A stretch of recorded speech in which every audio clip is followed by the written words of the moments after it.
What if I told you that before the British arrived, India's economy made up almost a quarter of the world's wealth? But by the time they left, it had fallen to less than 3%? This isn't just a story of empire and conquest. It's a story of plunder, deception, and deliberate destruction. Welcome to Inglorious Empire, What the British Did to India, a book by Shashi Tharoor that dismantles one of the greatest lies of modern history, that British rule benefited India. Let's uncover how colonizers didn't civilize India. They crippled it. For decades, British historians told the world that the empire brought law, order, and progress. But as Tharoor reveals, these so-called gifts were designed for one purpose: to serve Britain's interests. The railways? Built not to unite Indians, but to transport raw materials out and bring British goods in. Education? Not to enlighten, but to create a class of Indians who, as Macaulay said, were Indian in blood and color, but English in taste and opinion. Even the English language, often praised as a unifying gift, was a calculated tool of control. It wasn't civilization, it was a carefully crafted system of subjugation. Imagine this. In the 18th century, India was the world's leading exporter of textiles, from the fine muslins of Bengal to the rich silks of Kashmir. Then came the East India Company. Factories shut down, artisans starved, and Britain's Industrial Revolution was financed by India's ruin. Tharoor cites how between 1757 and 1900, Britain siphoned away an estimated $45 trillion in today's value from India. That's not trade, that's theft on an unimaginable scale.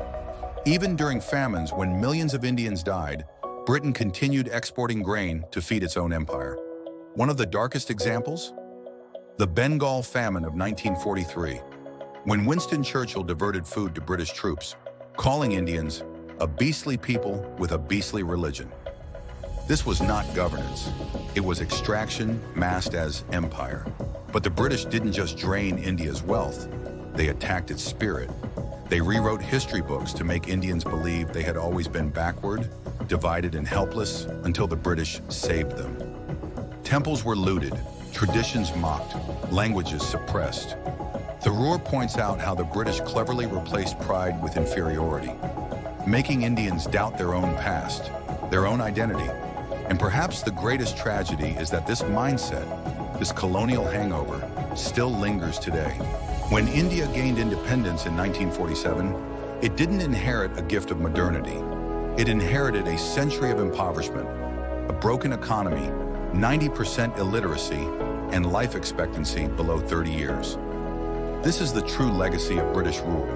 Not railways or tea, but a deliberate dismantling of a civilization that once led the world in science, trade, and philosophy.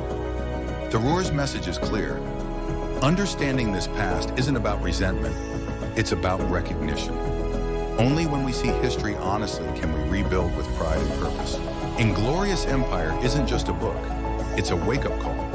It reminds us that colonization wasn't about bringing light to the dark, but about extinguishing a shining flame. So if you've ever wondered what the British really did to India, read this book, question the myths, and remember, history isn't just about the past. It's about how we understand ourselves today.